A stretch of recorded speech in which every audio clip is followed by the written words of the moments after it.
mga magulang kung ako'y pagbibigyan. Huwag po kayong mag-alala, malinis ang aking hangad sa nag-iisang prinsesa ng inyong sambahayan. Araw-araw liligawan, umabot man ng dekada. Pagmamahal sa'yo, pangakong di na rin titila. Kahit ang iyong edad ay umabot ang 90, pandinig mo man humina ay hindi to magsasawa. Na sa'yo ay mangharana kahit medyo sintonado. Pag-aalayan ka na kanta na yung paborito, tulad ng ipinangako ko sa'yo mula nung una. Hindi ko sasayangin, binigay mo na tiwala. Ikaw lamang at ako, tumulungot man ang balat, mamuti man ang buhok, ikaw pa rin sapagkat sa'yo lamang nabigyan. Sa taglay mo kagandahan, bukod sa iyong kabutihan na aking inahangaan.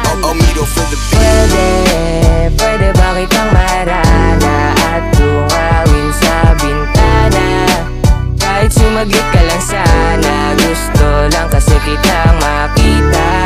Makita ang iyong kagandahan na sa'yo lamang pinailigan, na nagsisilbing kalakasan. Pwede ba akong pahintulutan? Sumilip ka muna sa inyong bintana upang maalayan ka ng awiting pangharana. Kakantahan kita kahit wala akong gitara, mailabas ko lang ang tunay kong nadarama. Gusto ko lang makita ang tunay mong kagandahan. Isang ngiti mo lang, problema ko gumagaan. Tito, tita, pwede po ba na ako'y inyong payagan, na ang inyong prinsesa ay akin pong maligawan? Kaya pangako ko, hindi ko siya pababayaan. Hindi paluluwain at hindi ko sasaktan. Mga rosas na pula at tsokolating matamis, eto lagi kong pabaon para ako'y iyong mamiss. Ang pagmamahal sa'yo wala nang makakapantay. Tanging mo na lang ang siyang hiniintay. Kaya di na magbabago ang pag-ibig kong ito. Sana mapakinggan mo itong harana.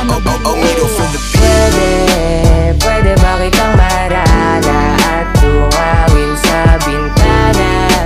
Kahit sumaglit ka lang sana, gusto lang kasi kitang makita. Makita ang iyong kagandahan na sa'yo lamang pinailigan, na nagsisilbing kalakasan. Pwede ba akong pahintulutan? Pwede ba na sa inyo ako ay mangharana? Aawitan ka habang hawak ko ang gitara. Pahintulutan sana ako ng iyong mama. May dala na dinalak para sa iyong papa. Ayoko kasi naligawan kita sa kalsada. Ikaw ang siyang prinsesang tuturing ko ng tama. Mga ngiti mo nagdudulot sa akin ng hiwaga. O aking diwata, gusto kong ipakita sa harap nila. Malinis ang aking hangarin, lagi kong panalangin na ikay mapasaka.